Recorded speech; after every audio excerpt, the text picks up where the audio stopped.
क्योंकि हम राना है, DK राना। हम अपने मुजरिम के साथ पहले बात करते हैं।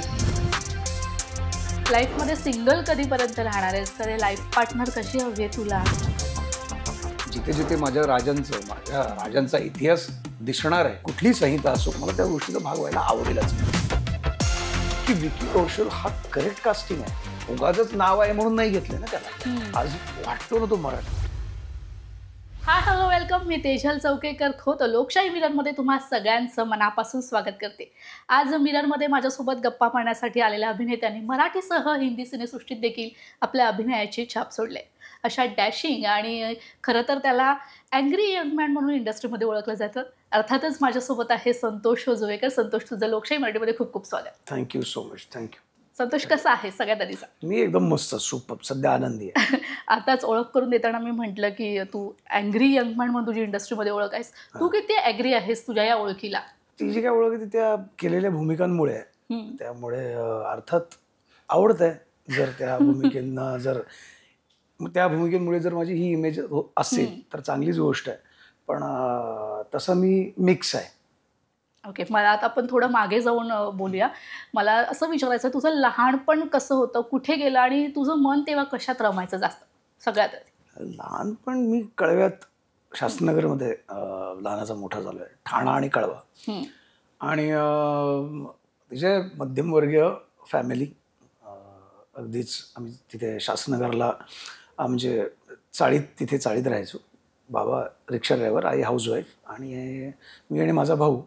आणि फार म्हणजे किडेबहादूर म्हणू आम्ही. लहानपणापासून खूप कांड केलेले आहेत असे मजा मस्तीने.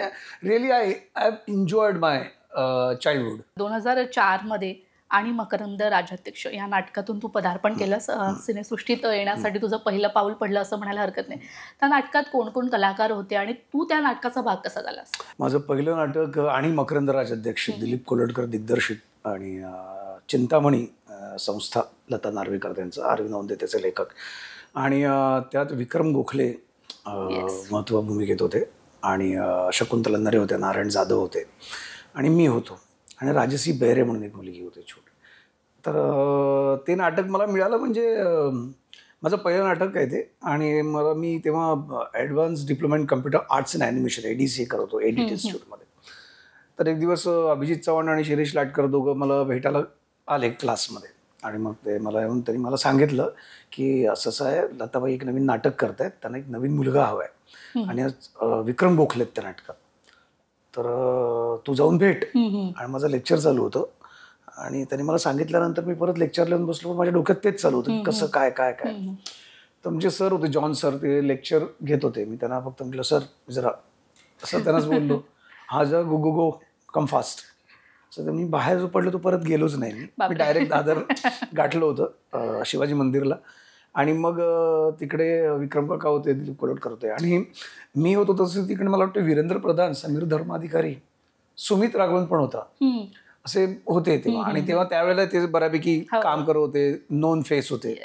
सो मला आधी वाटलं यार बहुतेक माहीत नाही, होईल नाही होईल माहीत नाही, पण खूप इच्छा होती की हे नाटक मला मिळावं. कारण विक्रम काका त्यात होते आणि ते महत्त्वाचं काय म्हणू अट्रॅक्शन होतं माझं की त्या नाटकात मला काम करायला मिळावं. मला विक्रम काकांसोबत काम करायचं आहे. किंवा आम्ही एकांकिका स्पर्धा वगैरे करायचो ना. आमचा एक मॅच्युअर ग्रुप होता. मी, अभिजित, विजू माने, पराग बेडेकर, शेखर फडके, सगळेच आम्ही. तर तेव्हा आम्ही असं काम करताना कोणी असं पॉज वीज घेतला ना की सगळे विक्रम गोखले समजतो स्वतःला, चल बोल पटापट. आणि मग तो क्षण होता की यार आता मी विक्रम काकांबरोबर जर संधी मिळाली तर. आणि so God is very kind. I am so fortunate की मला ती संधी मिळाली त्या नाटकात आणि मी विक्रम काकांसोबत काम करायला लागलो. आणि खूप सुंदर भूमिका होती ती. आणि मला आठवतो पहिला प्रयोग होता नाटकाचा. तेव्हा आशाताई आल्या होत्या नाटकाला, आशा भोसले आल्या होत्या, सुलभा देशपांडे होत्या, सचिन खेडकर, बऱ्यापैकी. कारण शुभारंभाचा प्रयोग होता, सगळे सेलिब्रिटीज आले होते. आणि नाटक संपल्यानंतर सगळे बॅकस्टेजला भेटायला आले. त्या VIP रूममध्ये सगळे होते. त्या विक्रम काकांना अर्थात ते सगळे त्यांना भेटायला आले होते. पण तेव्हा आशाबाईंनी आवर्जून लताबाईंनी सांगितलं मग तो मुलगा कोण आहे, मला त्याला भेटायचं आहे. आणि आशाबाई मला बोलवून घेतलं लताबाईंनी, अरे इकडे. मी पाया पडलो त्यांच्या. खूप सुंदर काम करतोस, खूप सुंदर. ते विक्रम समोर उभं राहून एवढं सगळं बोलायचं म्हणजे त्याला हिंमत लागते. खूप सुंदर डोळे आहेत तुझे, डोळे फार कमी कलाकारांचे डोळे मिळतात. सो ती पहिली पावती होती मला, किंवा ती पहिली शाबासकीची थाप म्हणून. आणि सर्वात आधी विक्रम काकांनीच मला दिली, कारण त्या नाटकात काही दिवस मला वाटतं काही दिवस रिहर्सल केल्यानंतर मी होतो समोर त्यावेळेला तिकडे. आणि रिहर्सल झाल्यानंतर बाई बसल्या होत्या, अर्जुन औंधे होते, दिलीप कोल्हटकर आणि विक्रम काका. तेव्हा बाई म्हणाल्या की अरे विक्रम, हा आता प्रयोग जवळ आलेत, काही दिवस आहेत, आपण हा नवीन मुलाला कास्ट केलाय, पण ह्याला ऐन वेळेवर समजा तो नाही बोलू शकला तुझ्यासमोर स्टेजवर, घाबरला, ब्लँक झाला, तर सगळं आपलं फजिती होईल, तर आपण कोणीतरी चांगल्या नावाला बघूया का. म्हणजे मी इतके महिने रिहर्सल केली होती, मी सगळं फट्ट्यावर मारलं होतं, क्लास बी सगळं. आणि मी तिकडे रिहर्सलला जायचो काही घरी न सांगता वगैरे. आणि आता अचानक मला काढून टाकण्याचं मला खूप सॉलिड टेन्शन आलं होतं की उद्या जर बोलले की यांनी निर्णय घेतला की ठीक आहे आपण नवीन मुलगा बघू, तर मी असं कावराबावरा झालं होतं. विक्रम काकांनी माझ्याकडे असं पाहिलं, असं मी विक्रम काकांनी, मी एकतर आपल्याला व्हॉइस नाही, आपण बोलू शकत नाही, तर मी काकांकडे असं मी बघत होतो, डोळ्यात डोळे टाकून. काकाने म्हणलं नाही बाई, संतोषच करशील ना रे. हा काका मी करेन. आणि ते काकांनी एक ठेवलेला विश्वास म्हणा, आणि ती पहिली भूमिका, पहिलं स्टेज कमर्शियल, तिथून सुरुवात झाली. बरं, हा अभिनयाचा किडा कधीपासून वळवळत होता? म्हणजे कधीपासून असं ठरवलं की तू मला करिअर करायचं आहे तर अभिनेता? कॉलेजपासून, इंटर कॉलेज कॉम्पिटिशन्समध्ये जेव्हा आमचा हा जो ग्रुप तयार झाला ना, त्यात मी आधी मिमिक्री करायचो, असंच मिमिक्री आर्टिस्ट म्हणून काम करायचो. म्हणजे नॉट सॉलिड, ॲमॅच्युअरच होतो. पण त्यावेळेला आमच्या सगळ्या ग्रुप्समध्ये ना कॉन्ट्रॅक्टचे शो घ्यायचे, गणपती उत्सवाचे किंवा, तर 3 एकांकिका असायच्या. त्या 3 एकांकिकामधली एक एकांकिका झाली की दुसऱ्या एकांकिकेचा सेट लागेपर्यंत जो पडदा पडलेला असायचा, त्या पडद्याच्या पुढे मी मिमिक्री करायचो. किंवा मग आमच्या ग्रुपमध्ये कोणाला चहा, कोणाचं पान तर आणून दे, किंवा मग पडेल ते बॅकस्टेजचं काम कर. आणि एक दिवस शिरीष शिंगणे म्हणून आमचे रायटर होते, शिरीष दादा, त्यांनी एक दिवस मला ती दंगा नावाच्या एकांकिकेमध्ये एक रोल दिला. मला वाटतं ते माझं पहिलं एकांकिका स्पर्धेतनं झालेलं अभिनयातलं एक सुरुवात म्हणायला हरकत नाही. पण मला ना ते आवडायला लागलं, काय मजा यायला लागली ते करताना. आणि असं दुसरं काही आवडायचं नाही, अरे काहीतरी मस्त वाटतंय, हे काहीतरी सॉलिड करावं असं वाटतं, आपल्याला आवडतंय. सो मला वाटतं तिथूनच तो किडा एंटर झाला. आणि मग नंतर मग ते किडा पूर्ण भिनला. बरोबर. ती मिमिक्री आठवते काय केलेली, एक थोडीशी झलक? अरे मिमिक्री वगैरे फार असं नव्हतं सॉलिड. तेव्हा ना एक सुदेश भोसलेंचं एक कॅसेट आली होती, आणि तेव्हा त्याच्यात त्यांनी अनेक हिरोचे आवाज काढले होते, आणि खूप ते हुबेहूब is a great artist. So मला नंतर कळलं की हा एकच माणूस अनेक कलाकारांचे आवाज काढतोय. तेव्हा मी असं खूप आहे, मग कसं करतो तसं मी कुठेतरी ते बघून ऐकून मी सुरुवात केली असं जरा टाइमपास. मग मला कुठेतरी मला आठवतं तेव्हा मी कॉलेजमध्ये होतो, आय थिंक आय वॉज 11वीला वगैरे. तर चेतन ठाकूर वगैरे, मंदार वगैरे माझे कॉलेजमधले मित्र, आम्ही वाचनालयात अभ्यासाला जायचो, म्हणजे असं घरी सांगायचो, बाकी आम्ही उंचामध्येच करायचो. तेव्हा रात्री आम्ही कुठेतरी असं सार्वजनिक ऑर्केस्ट्रा वगैरे सुरू असेल ना, तिकडे चेतन वगैरे जायचे आणि सांगायचे, ओ मेरा दोस्त है उसको मिमिक्री करने दो ना. आणि मग तिथून मला तिथून मिमिक्री आर्टिस्ट म्हणून मी छोटे ठिकाणी काम करायला लागलो. झपाटा ऑर्केस्ट्रामध्ये करायचो मी, नंतर आय थिंक झपाटा करायचो, आणि आणखीन दारा सिंगचं असं काहीतरी होतं, ते 2 ऑर्केस्ट्रामध्ये मी काम करायचो. सो बट सुरुवात मिमिक्री पासून, ते मग बऱ्याच वेळेला अनेक मित्र, ए मिमिक्री आर्टिस्ट तू, ऍक्टर नाही, मी ट्राय करतो. राजकुमार त्यांचा आवाज काढतो मी करायचो की नील कमल, हमें मालूम था कि तुम जरूर आओगी, क्योंकि हम राना है DK राना, हम अपने मुजरिम के साथ पहले बात करते हैं, मुलाकात करते हैं, और जरूरत पड़े तो लात भी देते हैं. क्या बात आहे. म्हणजे खरंच खूप असं वाटत नव्हतं तू प्रयत्न करतोयस, खरं तर खूप छान झालं. बरं, खरं मला तर तुला असं विचारायचं आहे, तर ह्या सगळ्या गोष्टी तर झाल्याच, मात्र ह्यासाठी अभिनय क्षेत्राकडे तू वळतोयस. आपल्या आई वडिलांची इच्छा असते की आपल्या मुलांनी छान शिक्षण घ्यावं, पदवी पूर्ण करावी, छान नोकरी करावी. घरच्यांचा पाठिंबा होता या सगळ्यासाठी? अर्थात कुठल्या मध्यमवर्गीय आई वडिलांचा पाठिंबा असणार आहे. आणि त्यावेळेला त्यांनी मला अजिबात या गोष्टीला काही सपोर्ट केला नाही. पण बाबांनी तर नाहीच. आणि तो सपोर्ट केला त्याचं मला दुःख नाहीये, कारण खरंच कुठल्या आई वडिलांना असं वाटतं की आपला मुलगा सेटल होऊ नये, किंवा त्याला तर त्यांचा एक इच्छा होती, बाबा तू शिक्षण पूर्ण कर, बँकेत नोकरी कर, जिकडे तुला सुट्ट्या भरपूर मिळतील, मग तुझी जी काय आवड आहे नाटका बिटकाची ते तू कर फावल्या वेळात, पण हे पूर्णपणे ऍक्टिंग वगैरे याच्यात जाऊ नकोस, कारण त्यांना त्यात काही फ्युचर, एक आमच्या घरातल्या कोणाला माहित नाही यात फ्युचर काय आहे, काय होणार आहे पुढे जाऊन. सो अर्थात पहिले त्यांचा ऑपोज होता, पण जसं मगाशी म्हणालो की तो किडा मला चावलाच होता. मला मी नोकरी करायचो तेव्हा, जॉब करायचो, जॉब सोडला होता, घरी सांगितलं नव्हतं मी. तेव्हा बाबांना जेव्हा कळलं तेव्हा बाबांनी मला असंच विचारलं, ब्ला खूप चिडले होते की तू मला मूर्ख बनवतोयस, म्हणजे त्यांच्या त्यावेळेच्या स्टाईलमध्ये मूर्ख बनवतोयस वगैरे, तू नोकरी सोडली आहेस, काय करणार आहेस नोकरी, मला ॲक्टर बनायचं आहे. बाबा खूप चिडले होते, मूर्खपणा बंद कर, भीक मागायचे धंदे आहेत, कोण आपल्या क्षेत्रात आपल्या घराण्यात कोणी असं झालं नाही, काय त्यातलं माहीत नाही काय. आणि त्यात असं की या क्षेत्रात गेलेला माणूस थोडा त्याचा काय म्हणतात त्याला वाईट व्यसनांच्या नादी लागतो. आता या क्षेत्रात गेले, हे क्षेत्र उगाच बदनाम आहे, कुठल्या क्षेत्रात गेल्यावर माणूस जिथे जागा तिकडे लागतोच की.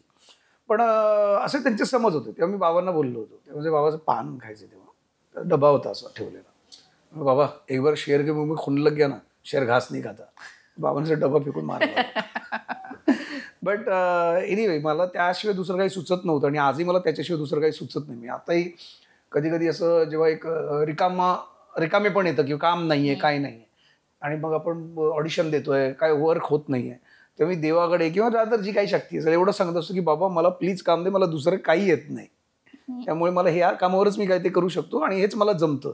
त्यामुळे असं काही नाही की मला हे काम नाही तर मी हे करीन, हे नाही तर ते करीन.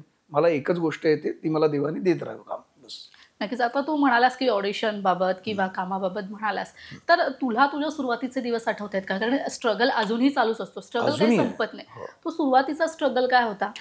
नाही, स्ट्रगल आताही आहे. फक्त काय म्हणतात त्याला, थोडंसं स्ट्रगलची पद्धत बदलली आहे. तेव्हा म्हणजे फोटो, माझा मित्र श्रीपाद भोसले, श्रीपाद दादा म्हणून तो फोटोग्राफर होता, त्यांनी मला फोटो काढून माझं फोटो सेशन करून दिलं होतं.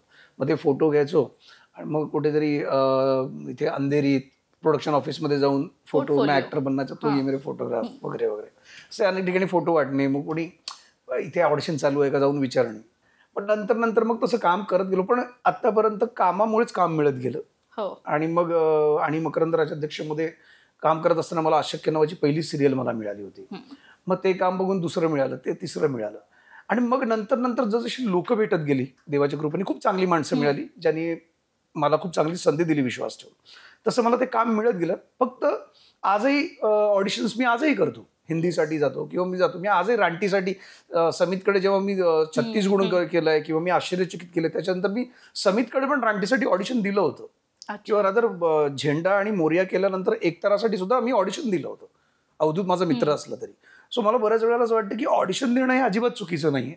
कारण ऑडिशनमध्ये ती जे कोणी आहेत लेखक, दिग्दर्शक, टीम, ते तुमची ऍक्टिंगची कपॅसिटी काय आहे हे बघण्याकरता तुम्हाला बोलवत नाही, तर त्या कॅरेक्टरमध्ये तुम्ही किती सूट बसताय, किती करेक्ट बसताय, त्यासाठी तुमची ती लुक टेस्ट कम ऑडिशन असते. सो ऑडिशन देण्यात मला काही वावगं वाटत नाही, ते कायम देत राहील आणि मला आवडतं ते. माझं नाटक झालं, त्यानंतर तुझे सिनेमाचे पर्व सुरू झाले, म्हणजे छान प्रसिद्ध असे सिरियलमध्ये काम केलंस, वादळवाट. नंतर या गोष्टीवाण्या घरात, या मालिकेतून खरं तर तुला लोक ओळखायला लागली. म्हणजे ती एक प्रॉपर वेळ असायची त्यावेळेस गोष्टीवाण्या घरात या टायटल सॉन्ग प्रत्येकाच्या घराघरातून ऐकू यायचं आणि ती खूप प्रसिद्ध होती मालिका. तेव्हाचा मालिका करतानाचा जो माहोल होता तो कसा होता? कारण त्यानंतर तू पुन्हा एकदा कमबॅक केलंस, अस्सर सासर सुरेखबाई या सिरियलमध्ये काम केलंस. कसा माहोल होता एकंदरीत? खूप वेगळा माहोल होता. मी तुला खरं सांगू का, मी कम्पॅरिझन खरं तर त्यावेळेचं म्हणजे अगदी जुनं नाही म्हणणार मी, पण जेव्हा गोजीरवाण्या घरात मी केलं होतो, वादळवाट मी करत होतो, मी खूप सुंदर सिरियल्स केल्या त्या. म्हणजे आजही वादळवाट आणि या गोजीरवाण्या घरात लोकांच्या लक्षात आहे. आजही त्यातलं माझं कॅरेक्टर लोक ओळखतात त्या नावाने मला. म्हणजे तेव्हा कथेचा विचार करून, त्या पात्रांचा विचार करून, त्याचा ग्राफचा विचार करून खूप क्रिएटिव्हली काम आजही होत असेल. म्हणजे काही सिरियल्स आहेत ज्याचा आजही विचार केला जातो. मी त्याचा आत्ता मी केली होती, एक कॅमिओ केला होता, इंद्रायणी नावाचं सिरियल. ते खूप छान सुंदर शूट करत होते ते. म्हणजे मला वाटलंच नव्हतं की मी सिरियलचं किंवा असं काहीतरी शूट करतो. कारण मोस्टली ना सिरियलमध्ये ऑब्व्हियसली ते डेली सोप म्हटल्यानंतर त्यांना वेळ भरून काढायची असते, ते मिनटं काढायची असतात, रोजच्या रोज एपिसोड गेला पाहिजे, बँकिंग पाहिजे, हे सगळं बर्डन त्यांच्यावर असतं. त्यामुळे एका बर्डनमध्ये जर असेल ना तर क्रिएटिव्हिटी फार नाही झेपत किंवा नाही जमत कोणाला करायला. सो वादळवाट सुपर, म्हणजे अभय राजाध्यक्ष त्याचे लेखक होते आणि चिन्मय पण लिहायचा ती सिरियल. आणि मग त्याचं इतकंच सुंदर शूट व्हायचं. संगीत कुलकर्णी, मंदार देवस्थळी आणि शशांक सोळंकी यांचंच प्रोडक्शन होतं. आणि खूप सुंदर शूट व्हायचं आणि एक मस्त मस्त ॲक्टर्स होते. प्रसाद होता, उमेश होता, सायबीदादा होता, अरुण नलावडे होते, आदिती सारंगधर होती. सगळे असे स्टेजवरून असे असे काय म्हणतात त्याला, तावून सुलाखून आलेले कलाकार होते. त्यामुळे तो एक माहोल वेगळा होता काम करण्याचा. म्हणजे तेव्हा ना मेकअप म्हणजे रात्री 2 वाजता झोपेतनं जागी झाली तरी तेव्हा लिपस्टिक आणि मेकअप नसायचा हिरोईनला. आणि तेव्हा ते असं काही नव्हतं.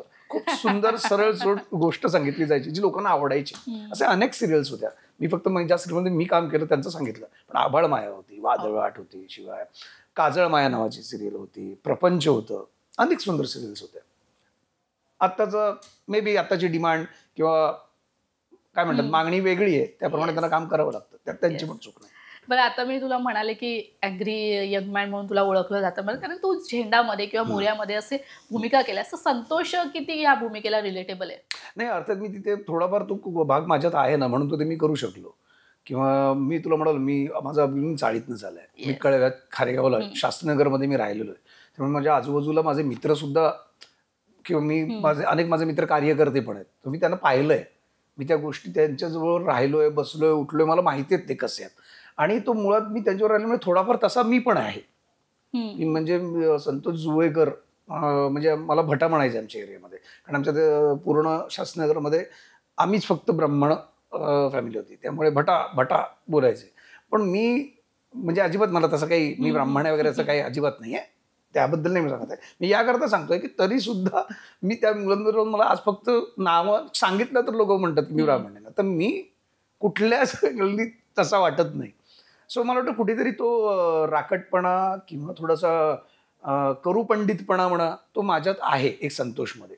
आणि प्रत्येक माणसामध्ये ना, जसं मला बरेच वेळा सांगतं की तू विलन पण केलंयस किंवा हे केलंयस. मला प्रत्येक माणसामध्ये, मग तो कलाकार असेल तर त्याला वापर करता येतो की वाईट आणि चांगले पण प्रत्येक माणसात असतं. म्हणजे एखादा माणूस हिरो असेल ना तर तो विलनही असतो. मग तो कोणासाठी तरी हिरो असतो तसंच तो कोणासाठी तरी विलनही असतो. सो चांगला आणि वाईटपणा तुमच्यात ते एलिमेंट आहेतच. पण एक कलाकार म्हणून we are fortunate, we are blessed की त्यातले ते एलिमेंट करेक्ट काढून आम्हाला ॲक्टर म्हणून त्या कॅरेक्टरसाठी वापरता येतात. ती एक म्हणतो मी की ती देणगी आहे देवाने दिलेली आम्हा कलाकारांना. सो मी माझ्यातला असलेला प्रत्येक एलिमेंटमधला भाग वापरतो माझ्या त्या भूमिकेसाठी. कारण सनई चौघडेमध्ये तुझा म्हणजे थोडासाच रोल असला तरी तो थोडा रोमॅन्टिक पद्धतीत दिसला होता. त्यानंतर रानटीमध्ये तू पुन्हा दिसलास, रावरंबामध्ये एक ऐतिहासिक भूमिका केलीस. बरं, ह्या सगळ्यानंतर काही काळ मागे स्ट्रगलर्स आला, हे युट्यूब चॅनल तुम्ही ओपन केलं. त्याचे कंटेंट जे होते ते खरं तर मराठी प्रेक्षक पाहणार होते. हे सगळं त्यामध्ये शिव्या ह्या सगळ्या गोष्टी होत्या. तर तुम्हाला थोडी रिस्क नाही वाटली आणि ही कल्पना कुठून आली होती आणि बंद का झाली? आता त्याचं बंद नाही झालंय. पुढचं सीझन थोडं थांबलंय. कारण जसं विजू पण बिझी आहे, कुशल बिझी असतो, बाबाची पण सिरियल चालू आहे. त्यामुळे प्रत्येकाची वेळ जुळून आणणं जरा फार हे पडतं. त्यामुळे आता सध्या गॅप पडलाय, बंद नाही झालंय. आणि काय ते किडे आहेत आमचे, ते कधी मरणार नाहीत. त्यामुळे ती कल्पना असंच विजयच्या ऑफिसला बसल्या बसल्या सुचलं होतं की असं काहीतरी करू. ते कास्टिंग काउच आलं होतं आणि मग काय करता येईल. आणि मग यूट्यूब आणि इंटरनेट जिथे अजूनही सेन्सॉर नाही आहे, मग त्याचा आम्ही फायदा म्हणून आम्ही उचलला. आधी ऑब्व्हियसली आम्हाला रिस्क टेन्शन आलं की आपण करतोय शिव्या वगैरे वापरून, लोकांना आवडेल का. आय डोंट नो यार. आम्ही तो जेव्हा एपिसोड टाकला त्याच्यात तर आम्ही ना फुल गायब होतो. आणि आम्ही 2 दिवसांनी जेव्हा परत गेलो ना ऑनलाईन किंवा मी विजू आम्ही बघितलं ना, जे काय कमेंट्स होत्या आम्हाला, त्यातली एखादी कुठली खास कमेंट आहे लक्षात राहणारी? खूप आहेत. एकच नाही सांगून मला. म्हणजे मला पहिल्या एपिसोड अरे आंबा ना सही कंटेंट असं आम्हाला, अरे हे आम्हाला पाहिजे होतं, आताच करेक्ट कंटेंट आला. मुळात आता लोक म्हणतात शिव्या वाईट. आता मी वाईट की चांगल्या याचं मी काही अजिबात एक्सप्लेनेशन देत नाहीये. पण ठीक आहे, शिव्या एक भावना व्यक्त करण्याचं माध्यम आहे. ज्या तुमच्या भावना अगदी तीव्रपणे खरेपणाने पोचतात समोरच्याकडे. म्हणजे माझ्या एखाद्या मित्राला जर मला म्हणायचं असेल की अरे काय मूर्ख आहेस का तू, कसा वागतोयस मूर्खासारखा, पण हे जर मी स्ट्रगलरच्या भाषेत त्याला बोललो की अरे काय तू काय आहेस का, तर ते त्याला जास्त पोचतं ना तीव्रपणे. सो मला वाटतं भावना व्यक्त करण्याचं एक माध्यम आहे. तो माध्यम आपण आपल्या जवळच्या व्यक्तींसोबत. तुकारामांच्या अभंगात शिव्या आहेत तर शिव्या वाईट नाहीत. आता तुम्ही इंटेन्शन काय आहे त्यामागचं ते महत्वाचं आहे. संतोष, आता मला तुला विचारायचं आहे छावा सिनेमाबद्दल. खरं तर सगळीकडे आता गाजावाजा आहे छावा सिनेमाचा. सगळ्यात आधी मला हे सांग, छावा सिनेमाचा भाग तू कसा झालास? कारण की ते ऐतिहासिक सिनेमा आहे, तो भव्य दिव्य सेट तू पाहिला असशील, ते सगळं अनुभवलं असशील. छत्रपती संभाजी महाराजांचा इतिहास त्या चित्रपटातून आपल्याला पाहायला मिळतोय. कसा अनुभव होता? कारण ऐतिहासिक भूमिका साकारायची म्हणजे अक्षरशः खूप जबाबदारीचं काम. मोठी जबाबदारीचं काम आहे. मला कास्टिंग कुणाल शाह यांच्या कास्टिंग कंपनीमधून कॉल आला ऑडिशनसाठी. सो मी ऑडिशनला गेलो आणि मी ऑडिशन दिलं होतं गणोजी शेळकेसाठी. आणि मुळात ही कादंबरी मी वाचली आहे, छावा. म्हणजे अनेकांनी वाचली, मी वाचली. फार आवडती कादंबरी शिवाजी सावंत. अमेझिंगच, म्हणजे 18 प्रकरणं आहेत ती कादंबरीची. सो मी ती वाचली होती आणि मला जेव्हा कळलं की गणोजी शेळके छावा या चित्रपट होतोय छत्रपती संभाजी महाराजांवर, मी एक्सायटेड होतो. ऑडिशन दिलं मी आणि मला खूप इच्छा होती की या चित्रपटात मला भाग व्हायचा आहे. गणोजी शिर्केसाठी मी ऑडिशन दिलं. आता गणोजी शिर्के मला माहिती आहे, पण तरी जाऊ दे, मी पार्ट होतोय ना सिनेमाचा, करूया. पण मे बी कदाचित काहीतरी वेगळंच ठरलं होतं. तेव्हा मला कॉल आला प्रोडक्शन हाऊसमधून आणि मला लक्ष्मण सरांनी भेटायला बोलवलं. भेटायला गेलो. त्यांनी ॲप्रिशिएट केलं. त्यांनी असं काम पाहिलं होतं, झेंडा मोरया काही सिनेमे, आणि त्यांनी खूप ॲप्रिशिएट केलं कामाबद्दल. आणि ते बोलले, अरे मी ऑडिशन बघितलं तुझं संध्या, पण ना ते तू गणोजी शिर्के मला तू नको आहेस, तू रायाजी करशील का? रायाजी ऐकल्यानंतर मी तर आणखीनच एक्साइट झालो. कारण रायाजी मालगे संभाजी महाराजांचा दूध भाऊ, आणि रायाजी हा त्या जी त्यांची कोर टीम होती 8 जणांची, त्यातला एक भाग होता महत्वाचा, रायाजी मालगे. आणि म्हटलं ही म्हटलं सर, हा मग तुम्ही सांगाल तसं. नाही बघ, मी तुला स्क्रिप्ट देतो वाचायला. म्हटलं सर, म्हटलं मी कादंबरी वाचली, त्यामुळे रायाजी मालगे मला माहिती आहे, पण तुम्ही मला असेल मी स्क्रिप्टही वाचतो, तू स्क्रिप्ट वाच आणि मला सांग. मी ठरवलंच होतं मला करायचंच आहे. कारण एकतर मला या सिनेमाचा भाग व्हायचा आहे. जिथे जिथे माझ्या राजांचा इतिहास दाखवला जाणार आहे, दिसणार आहे, त्या प्रत्येक कुठलीही संहिता असो, कुठलंही प्लॅटफॉर्म असो, मला त्या गोष्टीचा भाग व्हायला आवडेलच. मी त्याकरता रावरांबा जेव्हा मी विलन करण्याचा काय म्हणतात त्याला निर्णय घेतला, तो केवळ छत्रपती शिवाजी महाराज त्यांच्या काळातला तो सिनेमा होता. आणि अर्थात ओम भूतकर पण मला खूप आवडता अभिनेता आहे, त्यामुळे हिरो समोर की येस ये मार सकता है मुझे, कोई लल्लू पंजाबी थोडी मार सकता है संतोष को. त्यामुळे पण त्यामुळे तो सिनेमा गेला. पण ह्या सिनेमाचा भाग होणं मी ठरवलंच होतं. आणि शिवाय अर्थात लक्ष्मण सरांबरोबर मला काम करायचंच होतं, कारण त्यांचे मी सिनेमे पाहिलेत, त्यांच्या कामाबद्दल मला माहिती आहे. आणि मॅडॉक सारखं मोठं प्रोडक्शन हाऊस, त्यामुळे अशा सगळ्या उत्तम आणि मातब्बर लोकांसमोर मला जोडायचं होतं. सो निर्णय माझा झाला होता आणि मग ठरलं रायाजी मी करणार. आणि मग सगळं प्रशिक्षण, हॉर्स रायडिंग सगळं सुरू झालं. वा, म्हणजे त्याचं वर्कशॉप वगैरे घेतलं होतं? हो, अगदी. म्हणजे 3-3.5 महिने आम्ही त्याचं ट्रेनिंग घेतलं. म्हणजे मी याच्या आधी पण भूमिका किंवा अदर काही फिल्म्स केल्या ज्याच्याकडे मी घोड्यावर वगैरे बसलोय, पण तेव्हा फक्त मी घोड्यावर बसलोय. पण या वेळेला घोडा व्यवस्थित, म्हटलं घोडदौड केली, मी गॅलॉप केलाय व्यवस्थित. म्हणजे 3 महिने आम्ही जो घोडा शूटिंगसाठी होता तोच घोडा होता, ज्याच्यावर म्हणतात ना ते एक बॉन्डिंग व्हावं लागतं तुमचं त्याच्याशी. कॉन्फिडन्स लेवल देखील वाढलं. हा, म्हणजे ट्रेनिंग झाल्यानंतर त्या घोड्याला घेऊन फिरणं, त्याला चारा पाणी खायला घालणं, हे सगळं आम्हीच करायचो. मग तलवारबाजी, भालाफेक, या सगळ्या गोष्टींचं आमचं ट्रेनिंग झालं. म्हणजे सगळ्यांचंच, विकीपासून आम्ही सगळे एकत्रच ट्रेनिंग करायचो आणि खूप मजा आली त्या गोष्टी. बरं, आता तू म्हणालास की विकी कौशल सोबत देखील काम केलंयस, म्हणजे त्याच्यासोबत तुम्ही ट्रेनिंग घेत होता. पण आता जे मुद्दे सगळीकडे सोशल मीडियाच्या माध्यमातून येत आहेत की छावा हा जरी ऐतिहासिक सिनेमा आहे तर ह्यामध्ये मराठी ॲक्टर का नाही, विकी कौशलला का घेतलं, रश्मिका मंदारला येसुबाई म्हणून का घेतलं, का साऊथची हिरोईन तुम्ही मराठी हिरोईनला का कास्ट केलं नाही या भूमिकेसाठी? तर त्यावर म्हणजे तू काय सांगशील की तू या लोकांसोबत काम केलंयस? हे मुळात ना, त्यांना का घेतलं, यांना का नाही घेतलं, या गोष्टीत मला काही फारसं रस वाटत नाही. माझ्या राजांचा चित्रपट येतोय, माझ्या छत्रपती संभाजी महाराजांचा चित्रपट येतोय, त्यांचा इतिहास लोकांना कळणार आहे, आजच्या पिढीला कळणार आहे की काय योद्धे होते ते, त्यांनी आपल्या स्वराज्यासाठी काय काय केलंय, काय बलिदान दिलंय, हे लोकांपर्यंत आजच्या पिढीला पोहोचणार आहे. मग ते कास्टिंग कोण आहे, मग तो विकी कौशल आहे का मराठीतलं मग कोणतरी संतोष जोळेकर आहे, प्रसाद ओक आहे, डझंट मॅटर. आणि दुसरी बाब म्हणजे मॅडम एक पूर्णपणे व्यावसायिक संस्था आहे चित्रपट निर्माण करणारी. आणि सहज बघता आज हिंदी सिनेमा करताना तो विचार केला जातोच ना. जेव्हा आज हिंदी सिनेमा करतो विकी कौशल, आज त्याचं नाव आहे, आज तो सिनेमा डिस्ट्रीब्युटरकडे जाणं पण आहे, तो विकत घेणं, बऱ्याचशा गोष्टी आहेत, कमर्शियल व्ह्यूज आपण बघितले तर हे कास्टिंग आहे. पण तरी सुद्धा मी सांगेन की विकी कौशल हा करेक्ट कास्टिंग आहे. उगाचच नाव आहे म्हणून नाही घेतलंय ना त्याला. आज तुम्ही जर त्याला बघाल तर त्याचा लुक जो आहे, त्याची हाईट, किंवा आता तो ज्या तुम्ही ट्रेलरमध्ये पाहताय, ट्रेलरमध्ये तो दिसतोय कसा, आज वाटतो ना तो मराठा, तो छत्रपती संभाजी महाराज जर कसे असतील तर हो असे असू शकतात, असेच असतील. आपण कोणी पाहिले नाहीये, पण जर इमॅजिन त्याच्याकडे बघितलं तर त्याचा जो बॉडी टोन आहे, त्याची चेहऱ्याची ठेवण आहे, किंवा त्यांनी रादर तिची दाढी वाढवली आहे, केस वाढवलेत, त्यांनी जे वजन वाढवलंय, त्यांनी प्रयत्नही केलेत ना, तो दिसतोय. आज रश्मिका मंदाना ती साऊथची ॲक्ट्रेस आहे, आज लक्ष्मण सरांनी सांगितलं ना, पण तिच्या डोळ्यात जो इनोसन्स आहे ना, तो येसूबाईंच्या त्या कॅरेक्टरसाठी आपण इमॅजिन करतो ना, की जर आमची महाराणी येसूबाई म्हणजे छत्रपती संभाजी महाराजांचे प्रेम किंवा आमची ती कशी असेल, की एका महायुद्धाला त्याच्या बरोबर त्याच्या साथीनं उभी राहणारी महाराणी काय असेल, तो इनोसन्स, ते सगळं त्यांच्या चेहऱ्यात दिसतंय. असे अनेक कास्टिंग जी सगळी अगदी माझ्यापासून बघा, आशुतोष राणा आहेत, अक्षय खन्ना, औरंगाबाद, मी लुकिंग सो, मी तो अक्षय खन्ना वाटतच नाही. बरेच लोक कोण आहे, माझं झालंय, मला विचारलं, म्हटलं अक्षय खन्ना क्या बात कर रहा है, अक्षय खन्ना है, अरे लगता नहीं कितना खूंखार लग रहा है. म्हणजे खूप काम केलं ना त्यावर. केवळ ते नावाले अभिनेते आहेत, ते हिंदीतले आहेत म्हणून त्यांना नाही घेतलंय. आणि मुळात हा वाद नसावाच, हा फुटकळ वाद आहे.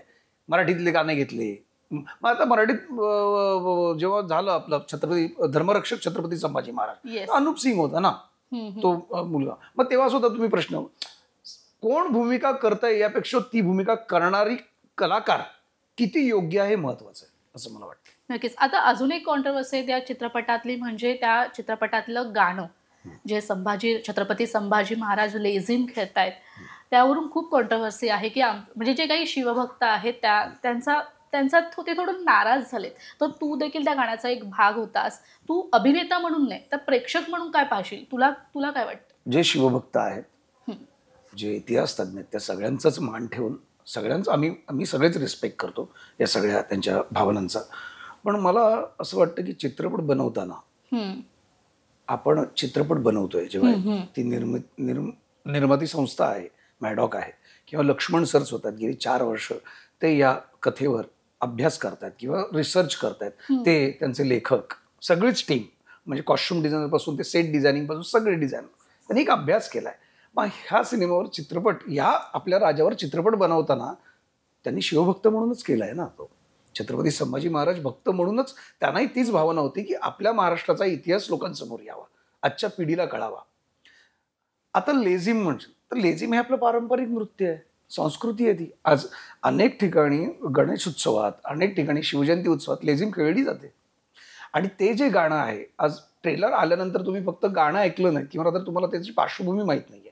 ती पार्श्वभूमी अशी आहे की बुऱ्हाणपूरचा पहिला हल्ला, पहिली लढाई जिंकल्यानंतर महाराज आपल्या मावळ्या आणि सरदारांसोबत पुन्हा रायगडावर येतात. तेव्हा त्यांच्या बायका, आता येसूबाई आहेत, महाराणी, धारवू आहेत, आणि त्या सरदार आणि मावळ्यांच्या बायका तिथे आलेल्या आहेत आणि त्या ओवाळत आहेत त्यांना, त्यांचं स्वागत करतात की ते विजय मिळून परत आलेत. आणि ते जे गाणं आहे ते विजय उत्सवाचं आहे, ज्या गाण्यानंतर आपण राज्याभिषेक झालाय त्या लढाईनंतर.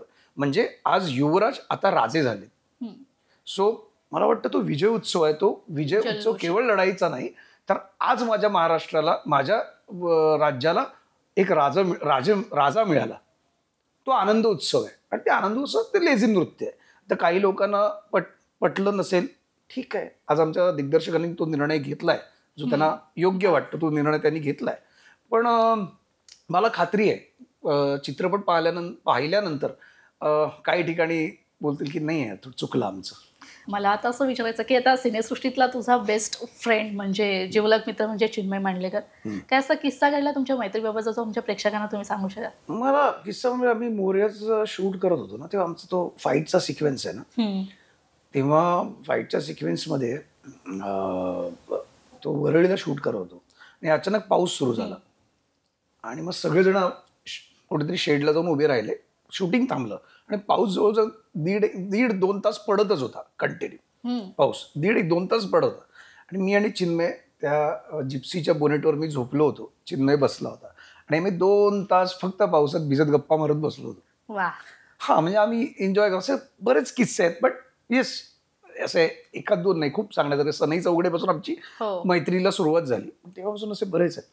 मला अजून एक नाव जोडलं जातं ते म्हणजे अवधूत गुप्ते सरांचं. खरं तर तुझे चित्रपट, तुझ्या भूमिका आणि अवधूत गुप्तेंचे चित्रपट हे समीकरणच झालेलं आहे. खरं तर रानटीमध्ये देखील तुला संगीत दिलंय सरांनी. तर ही सुरुवात कधी झाली, तुमच्या मैत्रीची सुरुवात कधी झाली? अवधूत गुप्ते सर कधी भेटले तुला? अवधूत माझी ओळख झाली वादळवाटच्या एका कुठल्या तरी फंक्शनमध्ये आमची ओळख झाली. मग त्याच्यानंतर me started talking, phone calls, आणि मग अचानक अवधूतनी एक विटू नावाचा जो ग्रुप आहे त्याचा मला एक भाग करून घेतला आणि मग तेव्हापासून आमची जी मैत्री झाली. त्यानंतर अचानक गुप्तेंना एक सिनेमा करावासा वाटला, जो सिनेमा पहिला झेंडा होता. आणि मग एकंदरीत आम्ही आमचं मैत्रीमुळे त्यांनी मला ओळखलं होतं. माझ्यात त्यांनी कुठेतरी संत्या पाहिला होता, त्यामुळे या संतोषमध्ये संत्या त्यांनी तो पाहिला होता, संत्या शिंदे. सो पहिला सिनेमा त्यांनी करायचं ठरवलं. पहिलं कास्टिंग मी आधीच ठरलो होतो, नंतर मग सगळं कास्टिंग झालं. पण तिथून मग तेव्हापासून म्हणजे त्या वादळवाटच्या मीटिंगपासून नंतर आमची मैत्री सुरुवात झाली आणि मग आम्ही काम सुद्धा एकत्र करायला लागलो. मग आम्ही झेंडा, मोर्या, एकतारा हे 3 सिनेमे केले एकत्र. बरं, मागे म्हणजे काही काळ चित्रपटाचा जो होता तो व्यवस्थित चालू असताना मध्येच कुठेतरी संतोष आम्हाला काही काळ चित्रपटांमध्ये म्हणा किंवा सिरियलमध्ये देखील दिसला नाही. त्यावेळेस काय झालं होतं नेमकं? का काम बंद होतं? हा, म्हणजे मी तर काम शोधतच होतो, मी काम करायची तयारी ठेवूनच होतो. हा, काही आल्या गोष्टी माझ्याकडे, पण त्या मला वाटलं की नको यार. आणि तुला खरं सांगू का, मी फार चुझी, सिलेक्टिव्ह, बरेच जण होतात सध्या असेल.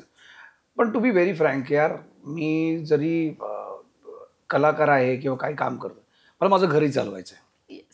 सो मला काही सिनेमे करावे लागतात जिथे मला फक्त पैशांकडे बघायचे करावे लागतात. गेला 2.5 वर्षाचा लॉकडाऊनचा काळ बघितला तर तो भरून काढायचा आहे थोडासा. कारण आज असं नाही ना की मी माझी प्रॉपर्टी भरपूर आहे, माझे इतर 4 बिझनेस आहेत, तर मी मला पटलं तरच काम करीन, मला नाही आवडलं तर नाही करणार. मला असं कुठल्या कलाकारांनी करूही नाही. पण टू बी व्हेरी फ्रँक, उद्या माझ्याकडे भरपूर पैसे आले ना का मग मी थांबीन. पण नाही, मेरे को ये काम करना है, इसके साथ ही काम करना है. तेव्हा मी सिलेक्टिव्ह होईन.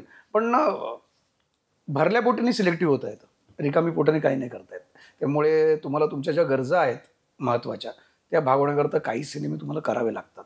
हां, त्यात फक्त जरा अत्तीच नको कुठेही काही करायला, पण काही गोष्टी थोडा नजरेआड ठेवून आपल्याला काम करावं लागतं. सो मधल्या काळात मी काही सिनेमा असे आले जे मला तर नको बाबा, एक वेळ पैसे नसेल तर काही ना चालेल, मी सर्व्हाइव्ह करेन, म्हणून मी केले नाहीत. आणि काही मला माहीत नाही, म्हणजे ते जे मला कास्ट करत नाहीत त्यांनाच माहीत. बरं, हिंदी सिनेमात देखील काम केलं, डार्लिंगमध्ये काम केलंयस, भोसलेमध्ये तुझ्या कामाचं मनोज वाजपेयींनी कौतुक देखील केलंय. मात्र काही मराठी कलाकार असतात ना, ते हिंदीमध्ये काम करतात त्यावेळेस काही समाधानकारक नसतात. तुझं काय म्हणणं आहे यावर? नाही, माझं असं काही झालं नाही. भोसलेमध्ये मी खूप सॅटिस्फाईड आहे. डार्लिंग्समध्ये सुद्धा मी खूप उत्तम, म्हणजे तुला डार्लिंगसाठी तुम्हाला जस्मितने स्वतःहून फोन करून कास्ट केलं होतं. भोसले बघितली होती, ते त्यांनी मला ते कास्ट केलं जस्मित मॅडमनी.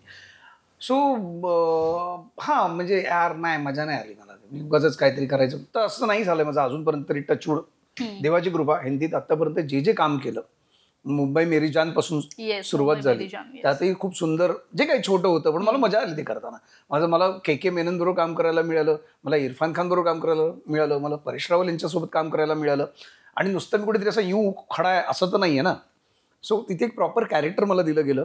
हां, आता डायरेक्ट मला लीडमध्ये जेव्हा घेतील तेव्हा घेतील की बाबा आम्ही महत्त्वाची भूमिका, पण ज्या भूमिका केल्या त्या कथेसाठी महत्त्वाच्याच होत्या.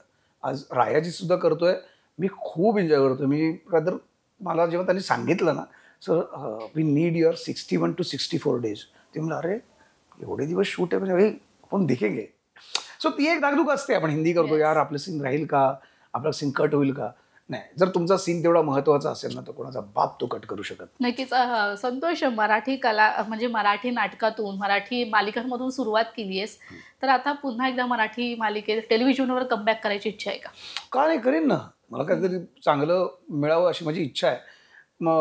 पण आता सिनेमे करतोय. ऑब्व्हियसली माझा पहिला फोकस हा 70mm थिएटर आहे, OTT किंवा वेब सिरीज आहे. पण मराठी सिरियल मला करायच्या नाहीत असं अजिबात नाही आहे. कारण मराठी सिरियलमुळेच मला ओळख मिळालेली आहे. आणि आज मराठी टेलिव्हिजन, ते मराठी असो हिंदी असो, टेलिव्हिजन आज सगळ्यात माध्यमांपेक्षा मोठं माध्यम आहे, जिथे तुमचा रीच सर्वात जास्त आहे. म्हणजे तुम्ही एका रात्रीत आवडलं तर तुम्ही स्टार होऊ शकता. मान्य आहे मला, त्या सगळ्यातनं मी गेलेलो आहे. पण मला आता जो माझा फोकस जो आहे अजूनही तो मला ठेवायचा आहे. हा, उद्या जर मला, मी केलं नाही, मी आता इंद्राणी केलं, इंद्राणी सिरियल केलं, मी कॅमिओ केला ना. त्याच्या अगोदर मी असं सासर सुरेखबाई पण केलं होतं काही वर्षापूर्वी. मला छान वाटलं, छान कथा आहे, चांगले पैसेही मिळत आहेत, मला ऍडजस्टही करतील माझ्या तारखा, तर मला करायला आवडेलच. खरं 2025 ची सुरुवात तुझ्यासाठी खूप छान झाली असं म्हणायला हरकत नाहीये. येस, आणि आता सगळं छान चालू आहे. तर लाईफमध्ये सिंगल कधीपर्यंत राहणार आहेस? कधी लाईफ पार्टनर कशी हवी आहे तुला? काही ठरवलंस? असे काही प्रपोजल्स वगैरे आलेत की नाही तुला? आणि कशी लाईफ पार्टनर हवी आहे? कधी संतोष आम्हाला मिंगल झालेला मिळणार आहे? छान चाललंय आता, एवढं 2025 चांगलं चालू झालंय. सुरू दे काय. हे बघ, ज्या गोष्टी जेव्हा व्हायच्या असतात ना तेव्हा होतात. मी त्या गोष्टीवर फार काही लक्ष देत नाहीये. काय चाललंय की बरं चाललंय, एकदम चाललंय, मस्त चाललंय, एकदम आहे. जेव्हा व्हायचं तेव्हा होईल. पण कशी, तुझी काय इच्छा आहे की कशी लाईफ पार्टनर तुला हवी? सगळ्याच गोष्टी आपल्या इच्छेने नाही होत. कारण हे बघ, मला काही नाही, माझं असं कुठलंही म्हणणं नाहीये की, आणि मी हे अजिबात बोलणार नाही. ते जे लोक बोलतात ना, मला दिसण्यावर मी विश्वास ठेवत नाही, मनाने सुंदर वगैरे काय नाही, मला चांगली सुंदर दिसणारीच पाहिजे. हा, मी खोटं बोलणार पाहिजे, हा, चांगली पाहिजे. बाकी माझं असं काही म्हणणं नाहीये. ते बघ, जर तुमचं एखाद्यावर दिल गदी पे आगे तो परी क्या चीज आहे बोलतात ना. अगर मला जर आवडलीच एखादी मुलगी आणि समजा उद्या मला कळलं की तिला काहीच येत नाही ना, जेवण बनवता येत, मग ती थोडी, तर मग मी करेन ऍडजस्ट. जर माझं प्रेम असेल ना, जर माझं प्रेम बसलं, घंटा वाजलीच की इसकी विना कोई नाही, तर मी सगळं ऍडजस्ट करायला रेडी होईन.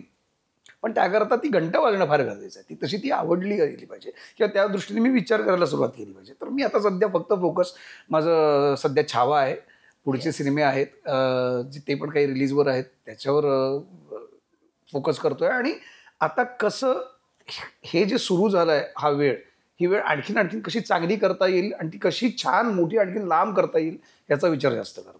नक्कीच. तुम्ही आता संतोषच्या अपेक्षा पाहिल्या, जर तुम्हाला काही असं असेल तर कमेंट करून आम्हाला नक्की सांगा. संतोषसाठी जर तुम्हाला कुठलं, आता बाकीच्या मुली मला नक्कीच ट्रोल करतील, अच्छा म्हणजे तुला फक्त दिसला चांगली मुलगी आहे, असं काही नाहीये, नशिबात जे असेल ते होईल. नक्कीच. आपण पुढे जाऊया. संतोष, तुझ्या सिनेमाचे काही सीन मी स्क्रीनशॉट काढलेत, सिनेमा म्हण किंवा गाणी म्हण, ते फोटोज बघून तुला ते काय मेमरीज आठवत आहेत, काय अनुभव तेव्हाचे, ते आम्हाला शेअर करशील?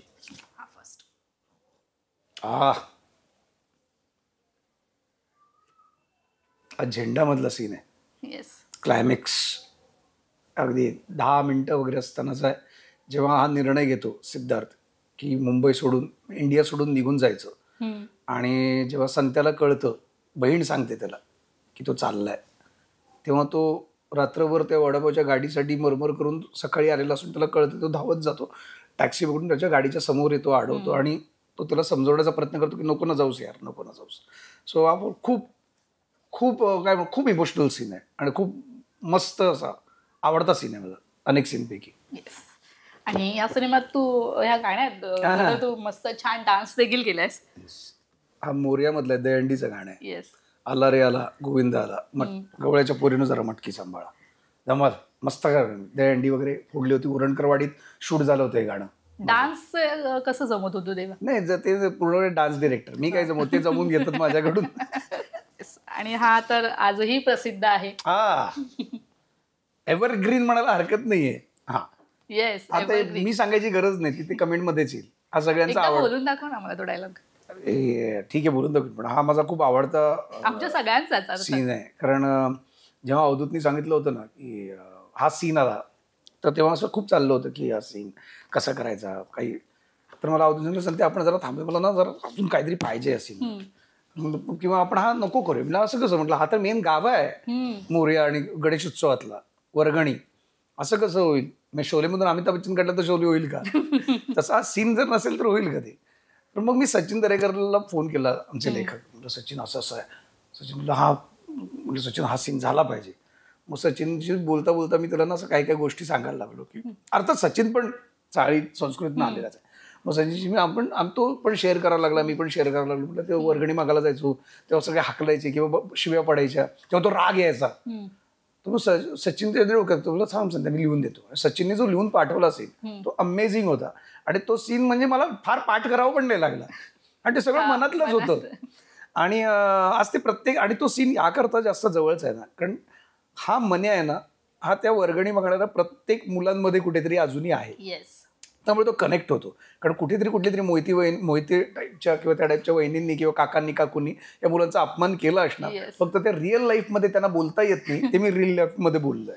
सो प्रत्येक गणेशोत्सवाला व्हायरल होतो आणि अनेक वेळेला काही जण भेटतात की तुमचा सीन मी एका ऑडिशनला केला, तुमचा सीन आम्ही एका ऑडिशनला केला. ह्याच्यावर बऱ्याच लोकांनी मेम पण केलेत वेगवेगळ्याचे, WWF वगैरे. पण very favourite scene of mine. काय बोललात तुम्ही पोरांना? उपटशुंभ. म्हणजे रोज सकाळी 6 वाजता कामावर जातात, संध्याकाळी 4 वाजता घरी न जातात, मंडपात येतात, मंडपाची कामं करतात, रात्रभर डेकोरेशनची कामं करतात, सकाळी 6 वाजता उठून पुन्हा कामावर जातात. उपटशुंभ आहे ती. पण तुम्ही तुमच्या मुलाची जेवढी आतुरतेने वाट बघता ना संध्याकाळी शाळेतनं घरी येताना, त्याच्यापेक्षा जास्त आम्ही आमच्या गणपतीची वाट बघतो.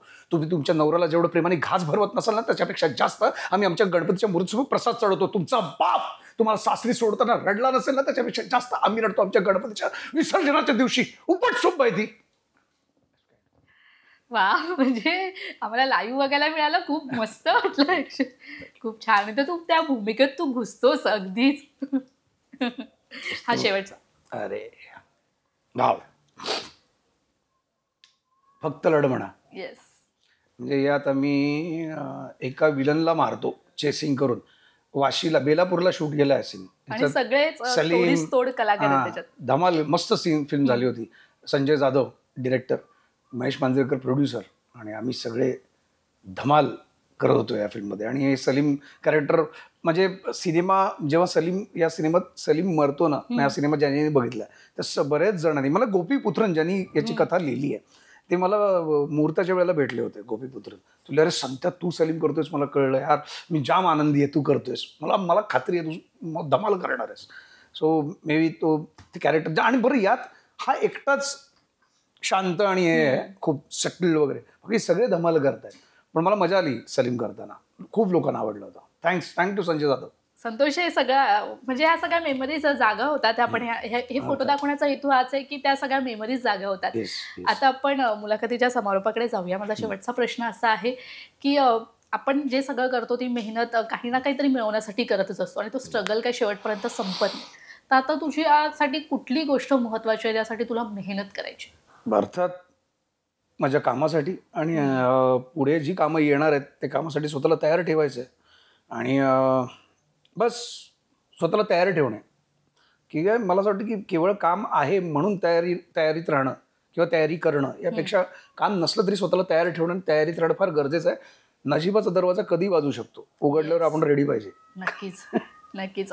खरं तर तुला तुझ्या पुढील वाटचालीसाठी लोकशाही मराठीकडून खूप खूप शुभेच्छा संतोष. आणि आम्हाला तुला पुन्हा टेलिव्हिजनवर पाहायचं आहे, त्यासाठी खूप खूप शुभेच्छा. तू इथे सिनेमात पण बघ. येस, सिनेमातही पाहायचंय, मोठ्या पडद्यावरही पाहायचंय. तू इथे आलास, छान गप्पा मारल्यास, मोकळ्यापणाने सगळ्या चित्रपटांविषयी बोललास, त्यासाठी खूप खूप धन्यवाद. थँक्यू लोकशाही. Thank you so much. तर लोकशाही मिररमध्ये वेळ झाला आता इथेच थांबायची. पुन्हा भेटूया नवीन कलाकारासहित. तोपर्यंत तुम्ही कुठेही जाऊ नका, पाहत रहा लोकशाही मराठी.